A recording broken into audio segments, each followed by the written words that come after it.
সংগ্রামী সভাপতি যুব নেতা মোহাম্মদ জুবায়ের হোসেন। আসসালামু আলাইকুম রহমতুল্লাহ। ইসলামী আন্দোলন বাংলাদেশ নারায়ণগঞ্জ জেলা ও মহানগর কর্তৃক আয়োজিত আজকের এই বিক্ষোভ মিছিল পূর্বক সমাবেশে উপস্থিত আজকের সভার সম্মানিত সভাপতি, প্রধান অতিথি, দেশ প্রিয় ইসলাম প্রিয় ভাইয়েরা আমার, আজকে আমাদের এখানে দাঁড়ানোর মূল কারণ আমরা সবাই জানি। কোঠা মুক্ত আন্দোলনে আমাদের মহাতারাম আমির ঘোষণা দিয়েছেন, একত্রতার ঘোষণা দিয়েছেন।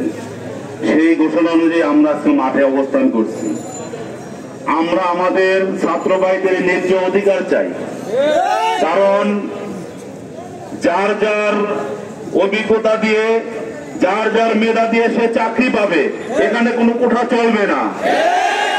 এই কোঠা বিরোধী আন্দোলনে যেইভাবে ছাত্ররা মাঠে নেমেছে, ঠিক তেমনি ভাবে মহাতারাম আমির হযরত পীর সাহেব হুজুরের নেতৃত্বে সারা বাংলাদেশে এক যুগে মহানগর জেলায় জেলায় মিছিল হচ্ছে। আমি কথা বলতে চাই, গতকাল আমাদের প্রধানমন্ত্রী সে রাষ্ট্রীয় ভাষণ দিয়েছেন। তার ভাষণে শুধু আমি যেটা উপলব্ধি করেছি, সেটা একজন আওয়ামী লীগের সভাপতি হিসেবে যেই কথা বলা দরকার সেই কথা বলেছে। একজন রাষ্ট্রীয় প্রধানমন্ত্রী হিসেবে যেই কথা বলা দরকার তা তিনি বলে নাই। যদি বলতো তাহলে ছাত্ররা আজকে ঠান্ডা হয়ে চুপ হয়ে যেত। সে উস্কানি দিয়েছেন। সে একটা কথা বলেছেন যে যেই ছাত্ররা মারা গেছে তাদের সমবেদনা জানাইছেন, ধন্যবাদ তাকে।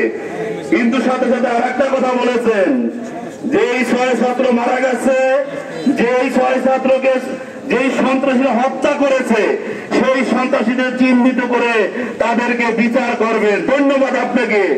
কিন্তু রংপুরে আমাদের আবু সাইদকে যে পুলিশ হত্যা করেছে, ওখানে পুলিশ ব্যতীত কি সন্ত্রাস ছিল? ওখানে কি পুলিশ ব্যতীত সন্ত্রাস ছিল? ওখানে আপনি সন্ত্রাস চালিয়েছেন পুলিশের পোশাক পরিয়ে।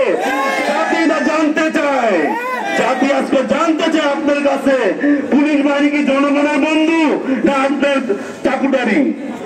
স্পষ্ট কথা বলতে চাই, ইসলামী আন্দোলন বাংলাদেশ আজ আমরা কর্মসূচি দিয়েছি, খুব ঠান্ডা কর্মসূচি। যদি মহাতারাম আমির আমাদেরকে রক্ত নিতে গেলে আমরা রক্ত